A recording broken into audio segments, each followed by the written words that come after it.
Well, good evening, everybody. Welcome to the Denver Bronco Roundup. Of course, we are brought to you by Rocky Mountain Sports Network and sponsored by Morgan Trinkets. I'm your host for this evening.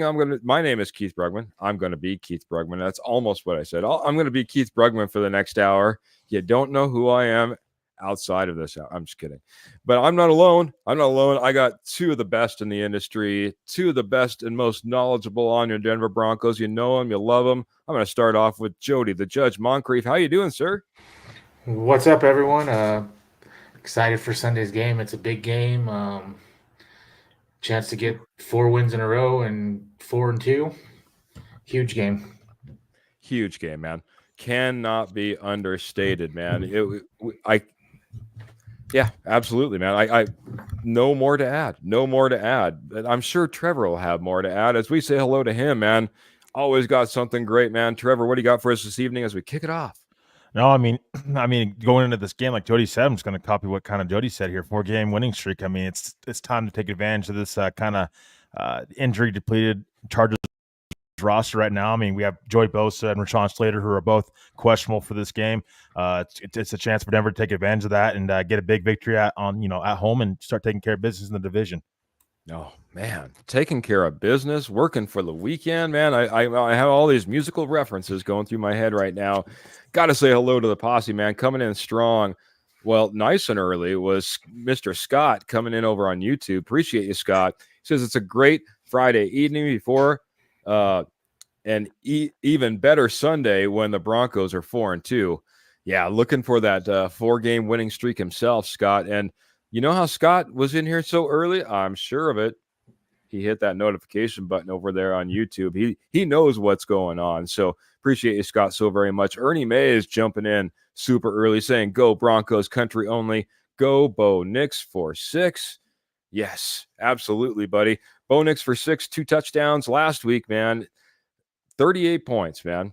38 points in a fantastic victory over the Raiders, man. I'm still riding high off of that. I hope Broncos country has been riding high all this week, been donning your orange and blue, been talking up your team, man, because in a league, in a year where points are sometimes really tough to come by, putting up 38 points on any given weekend by any given team is quite a performance. It was our Denver Broncos last week, and now we got the Raiders scrambling with Aiden O'Connell trying to figure out exactly who their starting quarterback's going to be. So Mr. Graham coming in, giving us the mile-high salute. Thank you, guys. Appreciate you so much. And I got to check. I'm going to be heading over to that phone store here in just a minute and getting my phone taken care of. But Michael Ronquillo's coming in, and he's saying, good evening, Keith, Trevor, Jody, and go Bo Broncos. Yeah, and that's what I thought, man. Doing it with 100 stars. Appreciate you, Michael Ronquillo. You guys rock. And when you guys can come in here and you can help us out by dropping stars, believe me, it goes far. It goes far. Bills come due, and life ain't easy. Life ain't free. Appreciate you, though. Appreciate you helping us out. Get a few more comments in real quick, guys, and then we're going to jump on over to the meat of the topic. Get me off the microphone. Roy Osborne. Roy was all disappointed because he couldn't catch the last episode live, but he's in here. He's saying, hey, Horseman and the posse, going to be a tough game. I'll give you my prediction by the end of the show, and that's exactly what we want. We'd like to get some predictions by the end of the show. Man, you guys are just blowing it up this evening. Got to get over to Phil. He's saying, good evening, Keith, Rocket Man, and the judge. I may be optimistic, but I think this will be a walkaway win for our Denver Broncos. Man, Phil is coming in here with 100 stars, making his proclamation, his declaration right here out the gate, thinking this is going to be a walkaway win, an easy win for the Denver Broncos. I can't wait to get you hear all the predictions. I already see them popping in here already. So appreciate you guys so much. And I'll get one more. One more saying hello to Mr. Kenny Kirkpatrick over at the K&K Sports Show. Check out everything that they do because, well, just jump on over to their channel. They got something going on all the time. I guarantee it. He says, happy Friday, everyone. No better way to start it than with the DVR. Well, appreciate it very much. Kenny, the stepfather, steps in from time to time, gets us taken care of. Fantastic podcaster. And no better way than having the posse like Kenny, like everybody else that's jumping in here to be with us on a Friday night, man. You guys are awesome, man. Just absolutely awesome. Trevor, Jody, like I said, man, I'm still kind of riding high off of that great big win. There were some big performances that came out of that win. What was the I guess the biggest piece that you think that maybe was a surprise in that game, taking 38 points? There's things that happened on offense, things that happened on defense. Trevor, I'll start with you. What was a key thing in that game that you would like to see move forward as we get ready for the Los Angeles Chargers to come into town?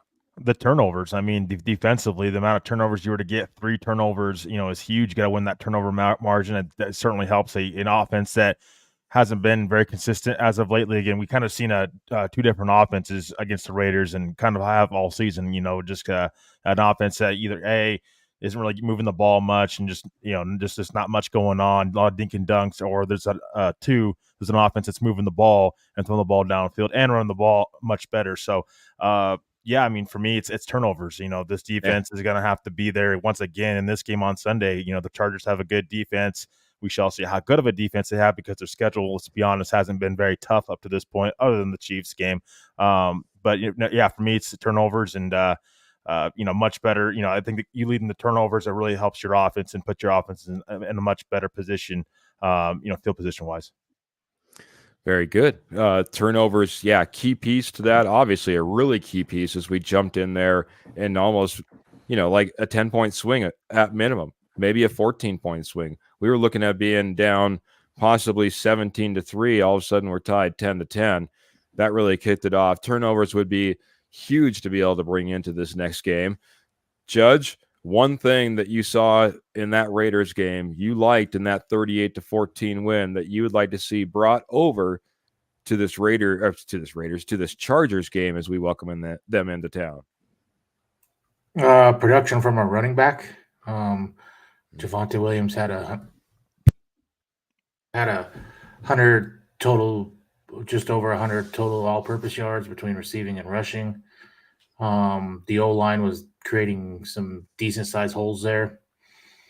I'd like to see that continue, which that opened up a lot of things in the second half for Bo Nix, and that is going to be a key thing moving forward.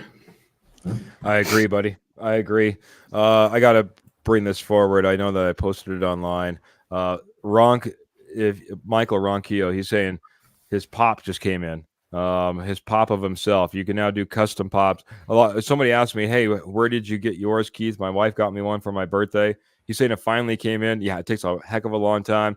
For those of you who can see, that was my custom pop for that my wife got for me, Keith Rugman DVR with the beard. So that was her little birthday present to me. But yeah, pretty cool stuff. I agree, Ronk. See that you're dropping stars as you're mentioning. It takes a long time. It takes a long time for that to come in. Boy, for me, I guess if I'm going to choose one more, one different one than the 3 that you guys or the 2 that you just put up, bring in a third, I'd probably say production from that defensive line. Then, that defensive line did quite well against the Raiders. They were pressuring at a tremendous rate in that game. and they've been ranking right up there. They need to continue. Maybe that wasn't a surprise piece. That wasn't like a huge key piece in the last game versus the Jets heading into the Raiders, but in that Raiders game, we were all over them, and it was a huge piece of what created those turnovers and what got Gardner Minshew off the field, and never let them get into their own schedule and get productive within their own game. So that needs to continue against this Chargers team. So jump in the comments just really quick. Got to say hello to Pearl, our fantastic sponsor. Saying hello to everybody. And Pearl's so fantastic. She says, I just read that Peyton Manning has been hired to coach Bo Nix. Is that true? Might need to do some behind the scenes, but I would be skeptical on that one, Pearl. I'd be skeptical just off the top. I'll tell you what, gentlemen. I told you this before the show. I think we'll dive right into it just like this. Well, let's see if I have one question from Kenny before I do this, because I just seen him throw one in here. You know what? I'm going to hold that question because I like kind of what we got going on here. Trevor, I'll start with you on this one, man. Denver Broncos. If you're the head coach of the Denver Broncos, if you're Sean Payton, if you're heading out there, I want you to tell me one thing that you're confident about. One thing that you're confident about heading into this game versus the Chargers.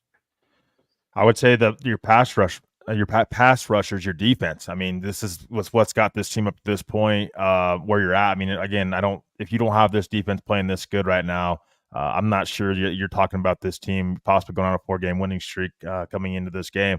That would be what I'm very confident in. You know, our defense has given us a chance, each and every game, and that's what all you can ask for in the NFL is you get a chance to be in it. And even with the struggling offense and a rookie quarterback, in place. So for me, it's got to be the defense, but I would also say the special teams if I had to pick another one, because special teams, honestly, we don't talk about it enough, how much and how great they have been up to this point, and have helped the defense and offense, kind of be contributing factors in how well they've, kind of been, especially on the defense side of the ball, but, offensively as well. Yeah. Absolutely. The defensive line has been key. A complete turnaround from where we've been at just a year ago. Pearl saying that defense, that's where she's feeling confident. Michael Ronquillo, again, saying defense. Paul's giving the mile high salute and saying a little like and share and subscribe. And saying the defense secondary is the strongest piece of that. Jody, I'm going to go the same question to you. You're Sean Payton. You're heading into this game. Where are you feeling most confident? Are you? I know defense has been aligned a lot. Any more detail on that, or do you want to go a different route, sir? I'll just piggyback defense, but specifically your back end. That's allowing you to blitz. Allows you to play man because you have confidence in. Right now, I would say it's probably 2 top 10 corners in the NFL. You probably have the best safety duo in the NFL currently. And that allows Vance to blitz a lot more and do different things that he likes to do. Yeah, well said. Paul, go ahead, buddy. No. If I have to pick in particular on the defense side of the ball, I didn't mean to not be in depth here. Is the defensive line, Zach Allen for me, and just what along with Roach and along with John Franklin Myers, what these guys have been able to do. Because we've seen last year the defensive line wasn't as good last year. We've seen how kind of took a little bit for the defense to kind of catch up and ultimately get that historical turnover rate to try to get this Denver Broncos team into the playoffs. But I'm gonna go the defensive line. Zach Allen for me. I mean, he's him and Surtain are the 2 Pro Bowlers right now. If the season ended today, I think have a good chance to be Pro Bowlers. And I think John Franklin Myers coming over and Roach coming over, as well as DJ Jones. I want to give him credit as well. I think that kind of combination of those guys together have really helped this defense and even helped the secondary, because that secondary and that defensive line kind of go hand in hand together, as well. Yeah, and I wasn't trying to pick you out, saying you weren't being more specific enough by any means. I just knew that a lot of our fans, the posse, they're pointing out, hey, our defense is elite. That's the only thing that we can be confident in. And you guys have pointed out, it could be the corners on the back end. It could be the Zach Allen and the defensive line. It could be it could be Justin Sternad and the way that he's came in here and he's just filled a hole, at least in 1 week, that we didn't think was even going to be capable with Alex Singleton going down long term. That was scary. We're signing a couple guys right off the street, trying to make sure that we're prepared for that inside linebacker position, because our leading tackler goes down, not just this year, not just last year. I think this would have been his 3rd year in a row that Alex Singleton would have been our leading tackler with the way that he was producing. So, that's scary, but we've been able to put this together. Jody, Trevor, I think you guys are both nailing it. I think that's exactly what you have to be most confident in.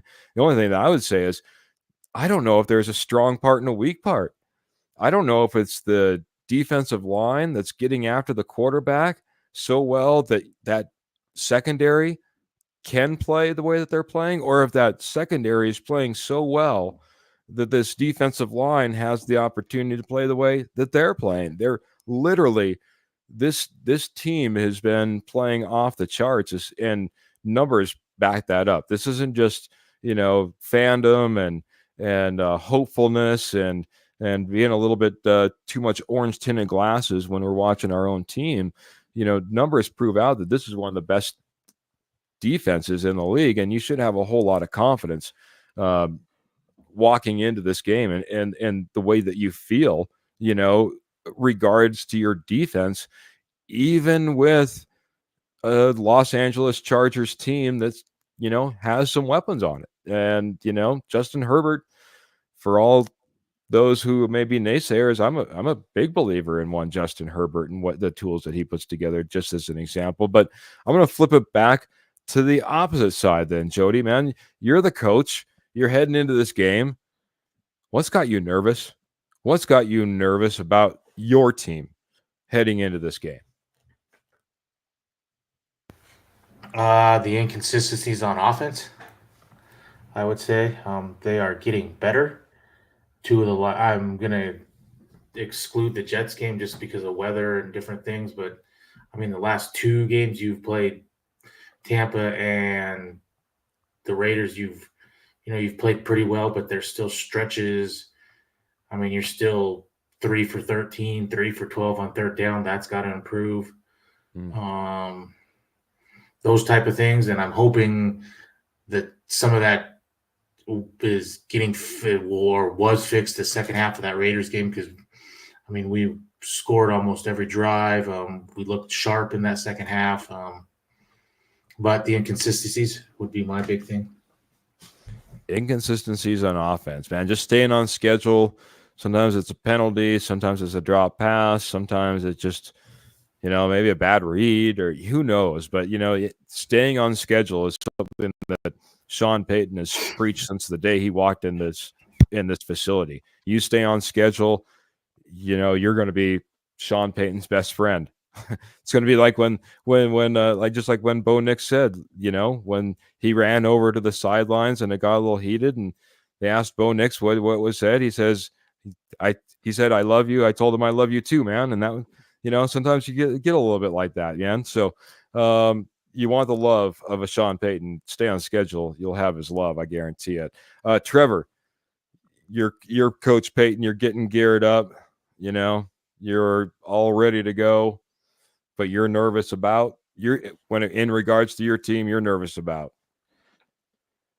I would say the running game, just because, and I know the running game's been getting better, and I said that 2 weeks in a row. Javonte Williams has looked a lot better, and I think his confidence continues to grow. You can tell when he's running the football, he's running it with confidence, and he's seeing the holes. He's being patient, allowing those holes to open up. But the running game, because here's the thing: when the running game's not there, Sean Payton immediately starts passing the ball 40 plus times with Bo Nix, and then that's not a recipe for this offense to be successful. So, but when the run game is working, you have a balanced attack, and this offense is, you're starting to see this offense kind of open up a little bit and be a different offense. And you're starting to see kind of turn the corner. So that's why I mean by kind of 2 different sides we're seeing from this offense, and the inconsistency, like Jody just said. But I do think it starts with running the football, because we said before the beginning of the season that this team's going to have to run the football with the rookie quarterback. You have to learn how to take the pressure off him. And I think that's where it starts for me is you got to run the football to help your quarterback out, and so you can have a balanced attack. That would be what I'm worried about the most. But because you can't sit there and kind of point out one in particular player. I'm not going to sit here and harp on Bo Nix 5 games into the season. So running back running the football for me would be where I would be concerned with. Yeah, you're not alone. Paul's coming in here. He's saying it's our run game. We had another comment in here. I'll see. Oh, it was Roy that came in here. He's saying still a little weakness in the run game on the defense, but way better. I don't know on the defense. He's saying. I'm sorry, but a little run game weakness in your opinion. We've seen a pretty good productive week from a Javonte Williams. It would have been really nice if that would have been paired with like a pretty good productive week with also Jaleel McLaughlin, because honestly it's been one or the other as of yet. It was nice to see Javonte kind of get back to that feel, kind of getting up and getting angry and getting mad and getting extra yards and fighting a little bit more. So we need to see a little bit more of that. I will say, I won't get into the game itself as of right now, but yeah, I think that run game is going to be key to not only this game, but let's face it, if we want this team to continue to stack wins, this run game can't disappear. This can't be all on the shoulders of Bo Nix. He's not there. He's not that type of quarterback. Maybe eventually, but even Washington the Commanders wouldn't want to put it all on Jaden Daniels if they don't have to. Let's just put it that way. Mm-hmm. So they're a new regime up there, so I do believe that's the case. so maybe in years past they wouldn't have cared. Just put it all on Jaden Daniels, but they're a new regime now. All right. I will get to a few more thoughts, a few more comments in here. By the way, I gotta say hello, because Rick came in here and he started talking a lot about his a 49ers game in there, a Seattle Seahawks 49ers game. But that being said, he did just want to come in and say hello. He says he came in early. He said, "How are you guys doing, my friends? I'm here again." And Rick, I just want to say thank you so much. Thanks for being a subscriber over there on YouTube. Like, share, subscribe. And Rick's been rocking with us now for quite some time. So thank you so much, Rick. And good luck to all our teams, right? All the time. So that being said, like I said, I want to jump a little bit more into the comments, and I was trying to find Kenny's question in here just really quick, because I know that he kind of hit that up. It was a little bit more about our team, and if I can, there it is. No, yes, no. It's a downside of having the no producer, but I got it right here, buddy. Kenny says rapid fire question, and I'll go Trevor first since you finished up. We'll go back over to Jody. Rapid fire question for him. 1-word answer. Is it more important to stop Herbert or the running backs on Sunday? If you had to choose, we talked about our defense being elite just a little bit ago, them being able to, again, defensive line, get after it, back end doing fantastic. But if you had to choose shutting down one Justin Herbert or J.K. Dobbins and the running team or the running game, which one would you choose, sir? The running backs, J.K. Dobbins for sure. I want to kind of extend it a little bit. I know Kenny said 1 word, but it's running backs. I think, for me, Herbert's a little hurt still. Just because he's not out in this game doesn't mean that injury just automatically goes away. This is a Chargers team that loves to run the football first, and I don't know if they'll come out running the football right away, but they might try to get that passing game going, so that'll open up the running game a little bit more. But I think you definitely look at the weapons with Herbert. Does he really have any weapons honestly there? Not that you're too worried about. No. The past couple of weeks, like Brock Bowers and some of these other guys that Denver's faced in their secondary, I don't think that this Chargers team has anywhere near that right now. So I would just be worried about stopping the run. With that offensive line, obviously, that the Chargers have invested in. We'll see if Rashawn Slater ends up playing, but I would say stopping the run first. Make Justin Herbert beat you. That's exactly like I said with the Jets game. Make Aaron Rodgers beat you. It's Aaron Rodgers, but is it the same Aaron Rodgers? I don't really think so. So yeah, stop the run for me first. Stopping the run, that's the 1-word answer. No, I want you guys to elaborate on this one. Jody, I want you the same exact question, man. You can shut down Justin Herbert, hold him to mediocrity, or shut down that running game and let Justin Herbert go wild. Which one are you going to do, buddy? For me, it's the run game as well. Herbert hasn't thrown for over 200 yards this year in a single game. They are really hard. They lean really hard on this run game, and they do it in a variety of different ways: counters, traps. So, run game for me. Shut that down. I have full confidence in our corners that we can take. They don't have average wide receivers, in my opinion, let alone elite wide receivers. So, I'll take our secondary all day, shut down this run game, and I want to force Herbert into throwing the football. Mm-hmm. Well, and you're playing, and for the Broncos defense, you're playing more into your strengths too. If you're making Herbert drop that back to pass, because you know what you have with Jonathan Cooper and Zach Allen as far as getting after the quarterback. So that would be playing into the Broncos' strengths as well defensively. So, you have to stop the run first and foremost, because that's the Chargers' strength offensively.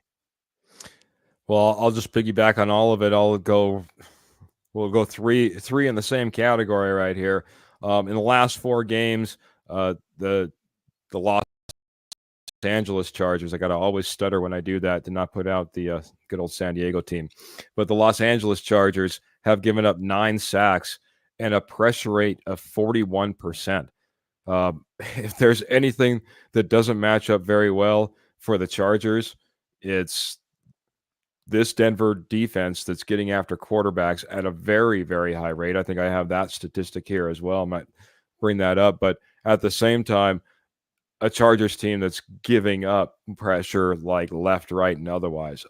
If I can shut down J.K. Dobbins and the running game, Kenny, absolutely. I think all of a sudden this defense really starts to eat. And we could see an ugly game come out of the Los Angeles Chargers offense. I giggle like a little girl. Did you hear me?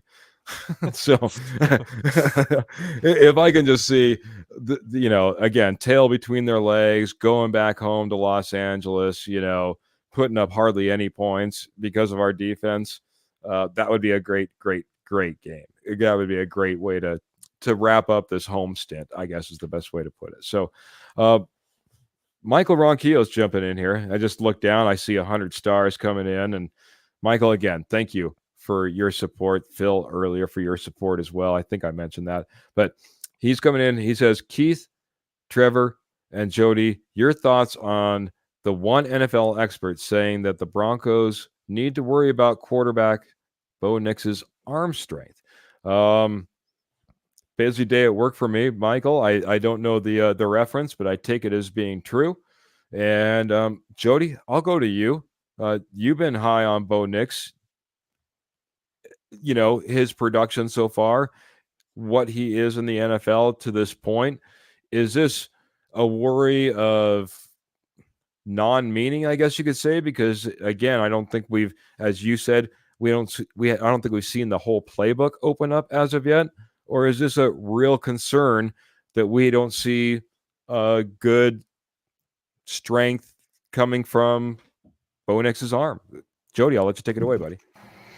I'm not worried at all. We've seen that pass to Franklin. That's a 45, 50-yard pass last Sunday, so I'm not worried about it. Denver just hasn't opened up the playbook yet, partially because they're not playing Franklin a lot. They're not playing Mims a lot. That's your 2 speed guys. But when he gets his footwork right and is correct in the pocket, he throws 35, or 25, 30-yard passes, down the middle, and they're on a dime when everything's working. So I'm not worried about it. Is his arm strength as big as John Elway's or somebody like that? No, it's not, but it is. Drew Brees didn't have, in my opinion, the biggest arm like that. So this is more about timing and precision, and as his footwork goes, so do his passes. And I thought second half it was cleaned up, and hopefully, that'll lead to better things. So let it marinate. Give it a little time, huh? But no, his arm strength, it's not a worry for me. All right, buddy. Arm strength, no worry here. Kind of what we were talking about, a little bit of scheme, a little bit of timing, a little bit of, just opening up that playbook, and just knowing that it's going to be coming around. It'll come and seeing it in part and pieces, So, Trevor, your thoughts. I mean, again, coming out, prospect wasn't known as, hey, Bo Nix has got the big arm, but I don't know if he has a lot of the other intangibles. That wasn't the story of Bo Nix. And now maybe some NFL experts seeing him in the NFL having some creeping up worries of whether he has enough talent in that arm. What are your thoughts there, sir? Yeah, I believe it was GM, a former GM or a current GM that kind of honestly came out and said, I believe, Ronk, if you could kind of clarify that for me a little bit. I believe that's what it was. I did hear that. No, I don't think it's his arm strength that's worrisome. I mean, he's overthrowing guys. His accuracy is a problem. His footwork's a problem when he's not on. When Bo Nix is on, though, he's on again. I think that goes hand in hand with the running game. But his accuracy for me, throwing off his back foot a lot of times. That's why you see some of these passes kind of short, is because it's not necessarily his arm strength. He's just fading away with that back foot when he does try to make those throws across field. And, we've seen a couple of those, but for me, it's not arm strength. I don't think he has elite arm strength, but I do think he has above average arm strength at times. Again, the accuracy is the biggest part with him. And, I think that hopefully eventually down the road, we can continue to see kind of Sean Payton open this playbook a little bit more for Bo, because it seems like it always seems like this, guys, and correct me if I'm wrong, during these games is where Bo just starts out a little slow. Other than the Tampa Bay game, he kind of starts out slow and then he starts kind of getting in a rhythm. So hopefully he can adjust to that, where he can just start off and he's ready to go, and you can kind of get that rhythm from the jump instead of waiting till the third, fourth quarter to do so. But no, arm strength for me is not an issue for him. While not elite, I just think that there's other issues that he has to work on. But he's got time to work on it this year, obviously because he's a rookie. I think he's worked on it already. I think he's worked on it, in part and piece through these 5 games. But you're absolutely right, Trevor. Man, he throws off platform. He throws off that back foot, comes up short.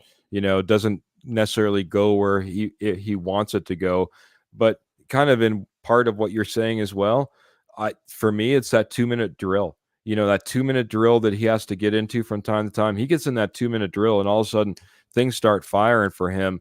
And not just for that 2-minute drill, that can go ahead and that can bleed over into the next drive and into the next drive. I think that's part and piece what we saw in this last game. So I'm not worried about it. I think honestly, there was a play of this game. I know that I sent you guys kind of a little highlight reel back behind the scenes in our messenger, and I don't know who it went to, but there was a play when Bo Nix was rolling out, and he sees a guy across the field. And my goodness, the whip he had on that ball, to get it across the field, 25, 30 yards down the field, across the field. Maybe it wasn't like the perfect pass, but it was a pretty dang good pass, and it just showed the talent that he has in his arm for me. That being said, when he's out there, I think he overthinks sometimes, especially in the beginning of the games when he's not doing as well. And he does have a little bit of a wobble to his ball, I think, when he's trying to finesse the ball in there. And he's just not letting it go without thinking. When he gets a little bit too much thought into that ball and he's trying to give it a little bit of touch, it doesn't have the same tightness as some of those. Like, there was no way that there was anything but a laser in that drop by Franklin. That was a fantastic ball, but look at some of his other ones. It doesn't seem like it comes out as fast or as clean.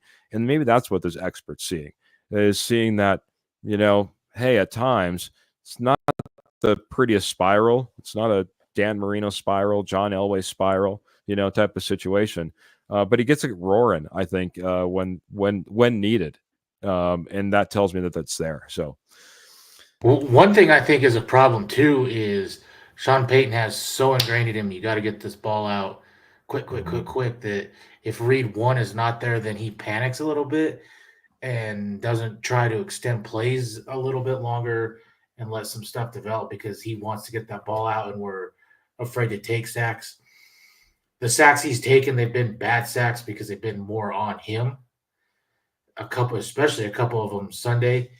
I don't have a problem with if you're extending the play a little bit and you step up in the pocket or whatever, but he just tries to, sometimes it just seems like he's trying to get the ball so quick that he rushes throws, and I think that's a problem. And maybe if he had a little, like an extra second just to let things trust your own line and let things develop a little more. Yeah. But I think I hear you, buddy.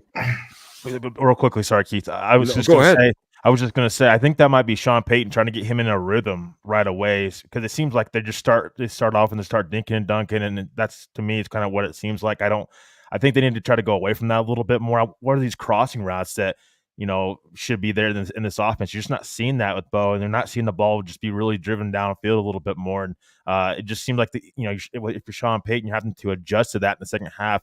Let's see that in the first half. Let's see that from the start.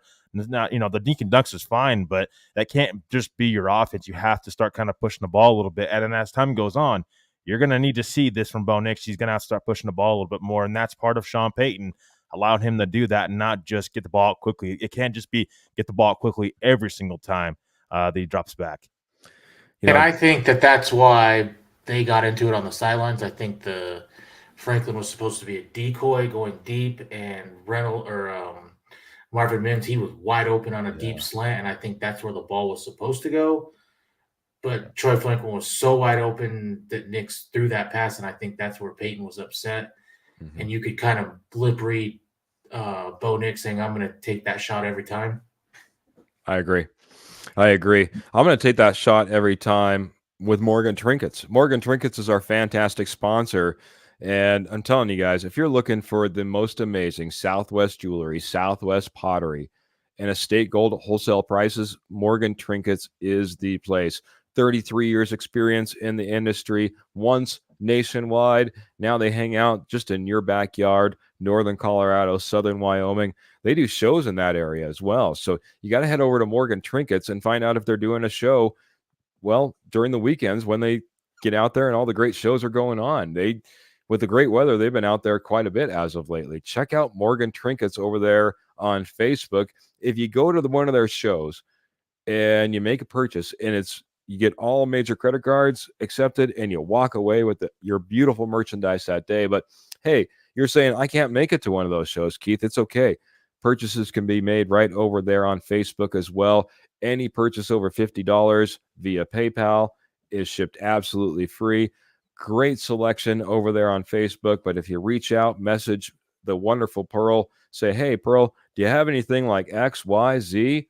Pearl's probably got it. She's got a fantastic inventory, like I said, and with over 33 years experience, probably has the contacts to find just the piece you're looking for. Check out Morgan Trinkets for all your Southwest jewelry, Southwest pottery, and estate gold at wholesale prices. And by the way, they also have silver too. So if you're looking for that, there you go. You're all set as well. So I'll drop the link for Morgan Trinkets here in just a moment. I'm going to switch over to the other side, though. Trevor, I'll start with you on this one as well. I feel like I keep going to you. Jody, next time you're on the show, it's all you first, okay? Trevor, you're over there. You're Coach Harbaugh.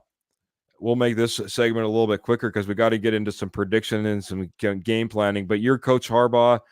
What are you confident about heading into this game versus the Denver Broncos?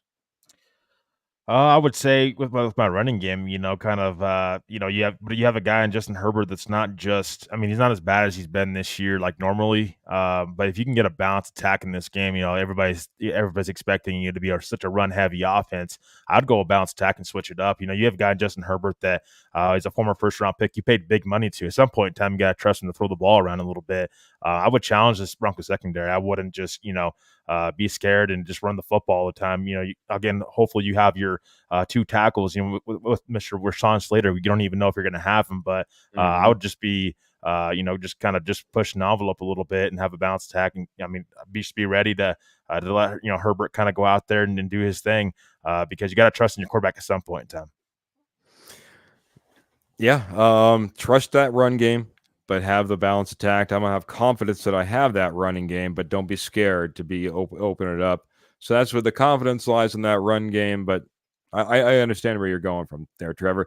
Quickly, Jody, we'll go to the confidence you have as as Coach Harbaugh heading into this game would be? In my defense, I mean, you got the number one scoring defense in the NFL. And until Bo Nix and Denver can show that they can consistently throw the ball down the field, I'm stacking the box, and I'm going to make this run game prove that they can run for 3-4 yards every play. And until that happens, I'm putting probably 8, 9, and at least 8 in the box, and I'm going to make them throw it deep and open it up. Very good. I realized I got talking about Morgan Trinkets. I got to get caught up on some comments before we go over to what you're scared about being Jim Harbaugh. First off, new name coming in from Utah, YouTube, not Utah, YouTube. Karen's coming in saying, talking about Bo Nix, saying continual improvement though. I am not worried about his arm, so that's good. I agree. I've seen that continual improvement. Like I said, that throw that I saw across the field, not something that I saw in week 1, week 2, and honestly, something that would have scared the living poop out of me if he would have been pulling that move in week 1 or week 2. Now I feel like Bo Nix is starting to get the feel and have some confidence. So I agree, continual improvement. I also got to get over to Phil. Phil dropped some stars, and I got to get caught up on some stars. So Phil's wanting to know, guys, how many sacks this week for the Broncos? Talking about being confident, talk about that, confidence that we have in that Denver Broncos defense. Jody, hey, be ready. I'm starting with you. If Rashawn Slater doesn't play, I'm going to say 3-4. Which one? That's big difference. 3 or 4. If Slater doesn't play, if Slater does play, I'm down in the 1, maybe 2. Joe Alt's elite, and he pretty much, when they played the Raiders, he shut Max Crosby down. He blocked him one-on-one. And I've seen him for 4 years at Notre Dame. He's an elite tackle, and so it's going to be hard pickings on that side. I don't know how bad Rashawn Slater's pec muscle is, but that's all right there with your punching and different things. So I think that's going to be a big tell. Yeah, I wouldn't want to be a tackle trying to go out there be blocking with a hurt pack, not in any capacity. Trevor, answer Phil's question, man. How many sacks do you think we have this week? I'm going to give one big solid answer. That's it. But what do you got, Trevor? Yeah, I'm gonna go 3 right now, but I could easily see it. Again, even be a little bit more if Slater doesn't play. That's your left side they're talking about. But I'm agreement with Jody. I mean, they have 2 pretty elite tackles on that team, and that's one of those things where when Harbaugh came in, he wanted to address that offensive line. I think he has 2 exciting young tackles that he can count on going forward if they're healthy. So it's going to be a little bit difficult for Denver to get to Herbert, and I don't expect the Chargers to drop back to pass too often. That's kind of playing into Denver's strength defensively, getting after the quarterback. Best way to take Zach Allen and Jonathan Cooper out of this game, for that matter of fact, is running the football. That's where Denver struggled this year. Yeah, I hear you, buddy. But I think there's going to be a big, big defensive game. I'm going to answer you straight out, Phil. I'm going for 5 sacks in this game. I think that they're going to be eaten, and they're going to be eaten all over the place. Justin Herbert, if he looks as bad as he did versus the Chiefs with this, I know they got this little bye week, really early bye week, so hopefully he's getting out there, he's getting healthy. But that being said, if he goes out there and he's looking like he did, man, I'm telling you what, this is not good for the Chargers, and it's just not the edge rushers where the tackles live. That's we just talked about it. Zach Allen coming up the middle, Roach coming up the middle, John Franklin coming up the middle, let alone the blitzes that we've been sending as well with a Justin Sternad. We saw it start off a game just last week or 2 weeks ago, against the Jets, just absolutely lighting up one Aaron Rodgers. So again, I think there's plenty of opportunity here, and I think it's going to be a big defensive battle in this game. So I'm looking for a big game. I'm looking for 5 sacks out of this game, to answer your question, Phil. Appreciate you jumping in here and dropping stars as well.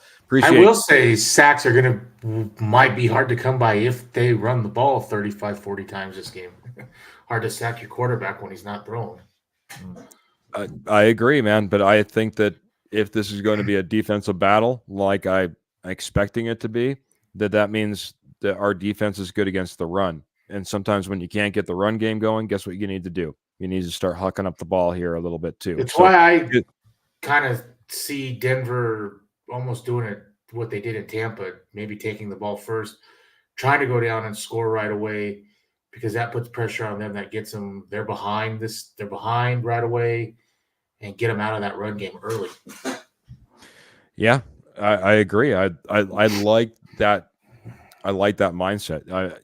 Karen's jumping back in here. She's saying on the drive they were saying both teams are going to score low because both teams' defenses. Yeah, and that's kind of where I'm getting at, man. You talked about it a little bit earlier how good this Chargers defense is.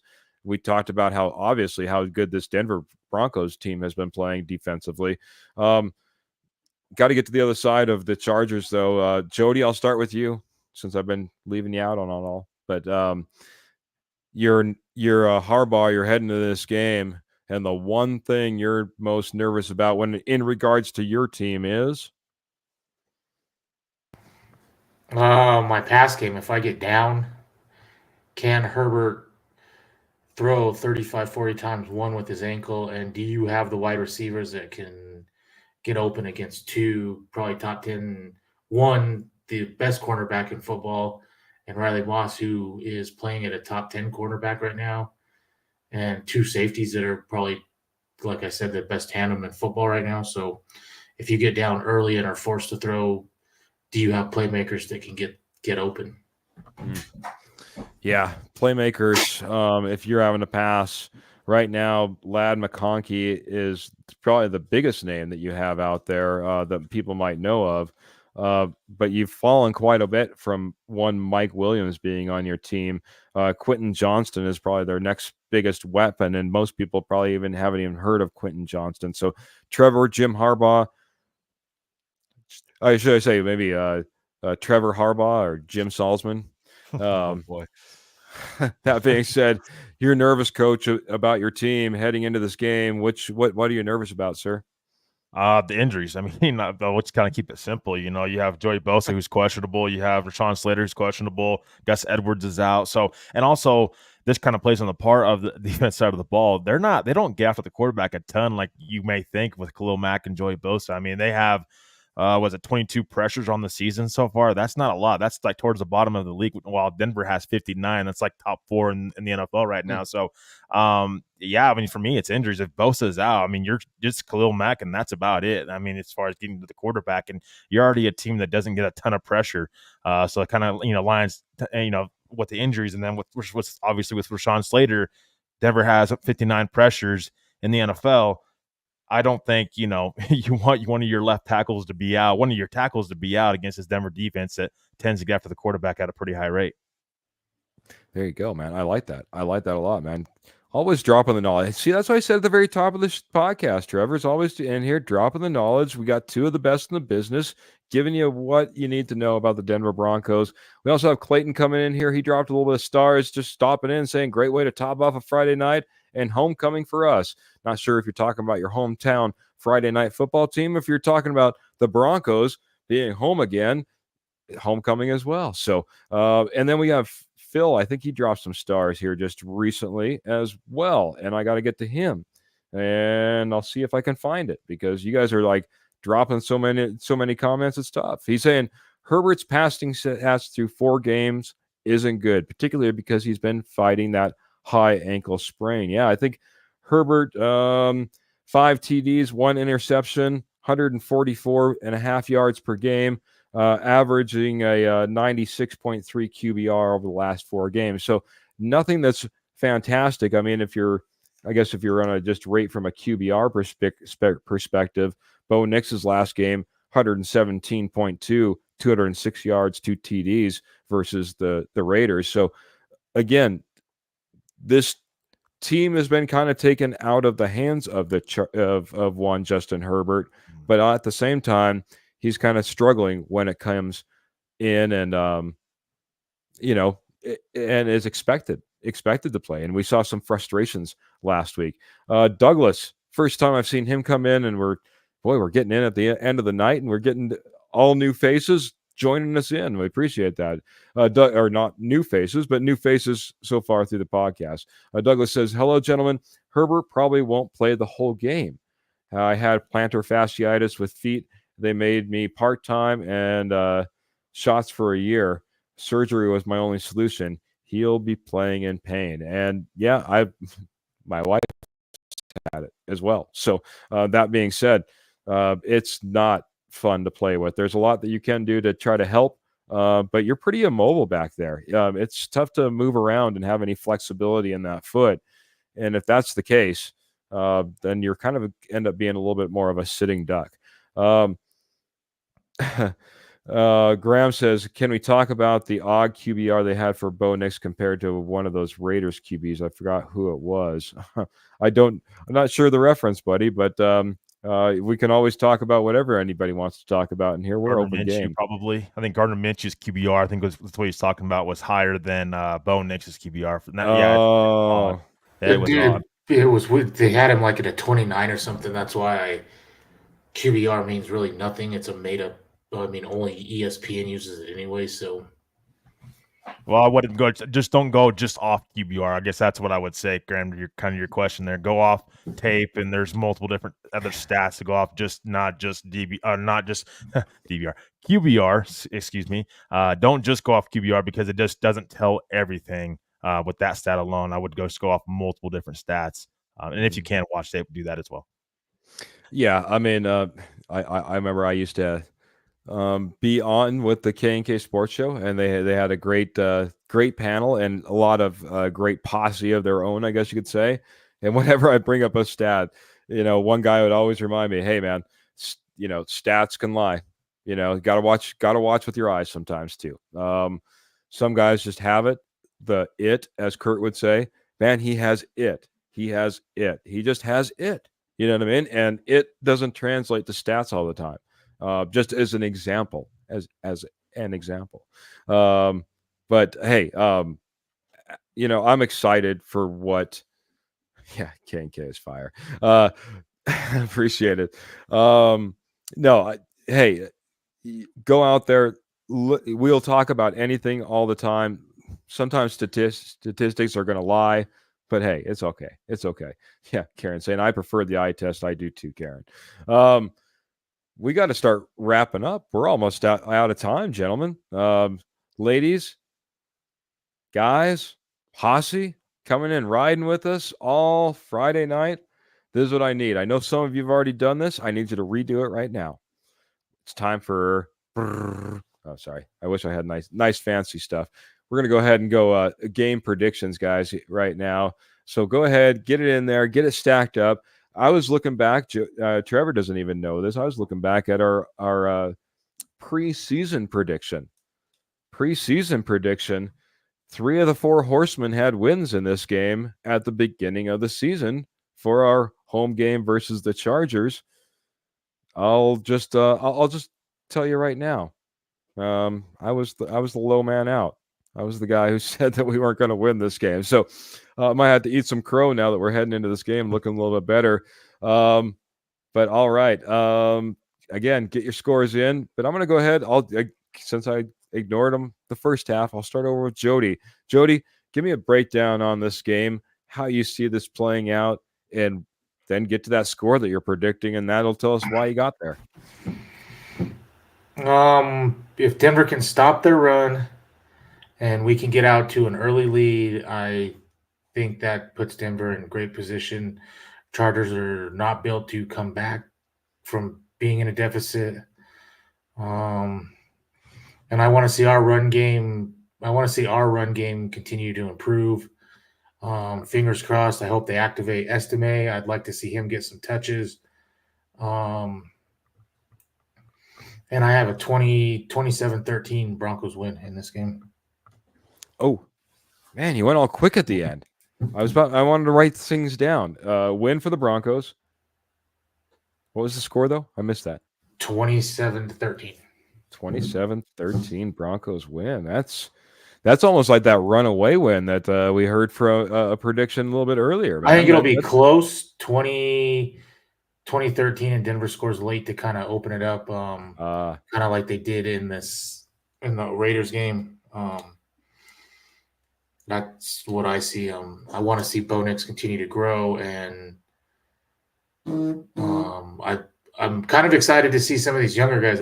With Reynolds out, that opens Mims and Franklin, maybe Vele to get some more time, and maybe that forces Peyton to use them in a different way. Fair enough, man. I like the win prediction. I like the idea of getting more weapons out there and involved. I like the idea of Vele, who was 8 for 8 when thrown to by Bo Nix, maybe seeing a little bit of time on the field. That wouldn't be too bad. Like it, buddy. Like it. Anytime we get a win out here from the judge, that's a good thing. Trevor, you sticking with that preseason prediction? And how do you see this game coming together, coming apart, or not coming apart? No, coming apart for the Chargers, coming together for the Broncos, and hopefully a win. Give me what your thoughts are, sir. Yeah, for me, I think that this matchup favors Denver. Again, I would be interested to see how the injury report kind of plays out. As we get closer to Sunday and see a couple of big injuries from the Chargers side that we could maybe could sway things a little bit. Certainly, impact players in Slater and Bosa. But for me, again, I have a 21-14 Broncos win. I think it's going to be close. I think Denver. I think they have all the advantage. You're at home, take care of business at home. It's a division rival. You have to win these division games if you want to make the playoffs. You beat the Raiders, you beat the Chiefs last year, but you got to start. I mean, this is a new year. You got to start stacking those division wins up, and I think this is going to be a win for Denver. The Chargers are a little bit down as far as injury wise, and I'll be honest, guys, I'm not too high on that defense just because what their schedule was. Again, they played the Raiders, the Panthers, the Steelers, and the Chiefs. Their schedule hasn't been too tough right now. Let's see how let's see what that defense can do against different competition. Denver's offense, hopefully they can get the running game going, but I think that Denver has a lot more in their advantage than the Chargers do. Michael Ronquillo is a tougher game for him because Jim Harbaugh was the first coach he said he wanted, and then he wanted Sean Payton, and then DeMeco Ryans was his third option. So he did get second choice in his Sean Payton pick, but I think a lot of Broncos country was a little bit excited about the idea, the proposition of a Jim Harbaugh-led team as well. So I don't think you're alone there, sir. As it is, that year passed, and we took Sean Payton on a year earlier, and now Jim Harbaugh's coaching against us. So it'll be interesting. I'm pretty sure if we would have got Harbaugh, you probably have Russ as your quarterback here this year. I mean, he fits Harbaugh almost to a T, run 30 times. That's I don't see him. I mean, I don't see him eating that kind of contract. So maybe we did luck out getting Peyton because it got us Bo Nix one, and it got us rid of Russ. That's always different ways to look at it. Always different ways to look at it. It's always tough to tell. It's the butterfly effect. Exactly how that all, flaps out and around and comes around for everybody. But I want to get to some predictions. Karen's coming in. Also, Karen said that she just found us and she's liked and subscribed. So thank you so much, Karen. Say, just glad football is fun to watch again. Ain't that the truth? And he's got a 2017 Broncos win. Scott's coming in as well, saying Broncos 24, Chargers 16. Graham's still liking these big scoring games, man. Broncos 37, Chargers 24. Man, that would be a big. Ernie Mays not too far behind. Broncos 30-10. Go Broncos country only. Michael Ronquillo coming in a little bit more reserved and a little bit closer with a 20-17 win over the Chargers. Kenny's coming right back, predicting those big scores again. 34-31 Broncos, just to be different. Laugh out loud, high scoring. Pearl's coming in. I think this is our lowest prediction of the evening. 14-13 Denver Broncos win. The one thing I do like is that these are all wins. 33-31 Harbaugh sucker punches Sean at the end. Paul, you just sucker punched me as I was rolling through these comments saying that these were all wins for the Broncos. That would be heartbreaking, man. 33-31 win. Graham's coming in. I'm going to go bold, 37-24 Broncos, but we gonna score big on Sunday. So, boy, you guys are blowing it up. Appreciate you, Posse, so much. I got to get my score prediction in before we get out of here. I think this is going to be, like I said, a very, very, very hard fought game. I think this is going to be a difficult one to roll out of here with a win on, but I don't think it's impossible. I think we do get that win, but I think it's one of the most impressive defensive games we have had all year. I'm going to go ahead. I'm going to roll with sitting there contemplating here. I'm going to go with a 13-3 Broncos win. It's going to be an ugly slugfest, and we just absolutely just keep them to hardly nothing. Keep them out of the end zone, keep them to one field goal. I think it's going to be an ugly game. I'm more in that low prediction, like Cram says, just don't let it be 10-7. Well, I almost did you one better there. So low scoring games. Phil's coming in. He's thinking big, though. 28-9 for the Broncos. Pearl's wowing me for my prediction. But that being said, it's a huge win for the Broncos because, guys, gals, we go out there. It was Karen that said that in there, you can't go out there and not get like 5 wins in your division and expect to be good. Right now, we have the opportunity to get 2 wins in our division within the first 2 games of doing so. We get a chance to go 4-game winning streak. We get to go a 4-game winning streak against the Chargers if we win this game. There's a lot of things that could be going very well if this Denver Broncos team ends up pulling off this victory. They'll be heading in the right direction, and I believe really on the heels of the Chiefs. They have a tough game coming up as well. 2 wins at home as well. 2 wins at home. Back-to-back home wins. That's a huge one, Jody. I was just going to say, Jody, Trevor, we got to wrap it up. I want to get some final thoughts. Jody, I'm going to go again to you. Jody, help get me out of here. Give me your thoughts, and we'll say good night to everyone. Don't let right tackle be a problem this game. Don't let Bosa or Mac expose your third-string right tackle this game. Don't let it be a Michael Schofield of about 10 years ago. And I think you're in good position. Put you at 4-2 going into Thursday night against a rookie quarterback. This is a huge game. Protect your home turf and let people know that you're here for real. Yeah, man. That orange and blue, man, it's getting stronger. It's getting bolder. You and your 31st ranked roster. Yeah. A shot at PFF. Oh, boy. Broncos country is not going to forget that one anytime soon. Yeah, playing a lot better, or not playing like a 31st ranked. Trevor, we want to go out there, like Jody said, go out there, play the way we know we can, get this win. It's big to get this win. But I want to get your thoughts before we get out of here and say goodnight to everybody. It's been a fantastic night, man.